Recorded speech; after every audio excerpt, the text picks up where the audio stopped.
ด้วยความห่วงใยสาวอุดมใจแฟนอายเจ้าไปไกลห่างปล่อยให้อายเหงาคอยเจ้าด้วยความอ้างว้างก่อนไปเจ้าให้ความหวังคอยนางจะหวนคืนมายืนคอยน้องอยู่วัดผู้ทาสายลมโสยพัดหายสั่นจนหลั่งน้ำตา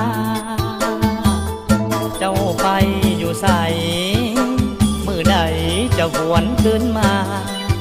น้องลืมคำมั่นสัญญาหรือว่าน้องไปมี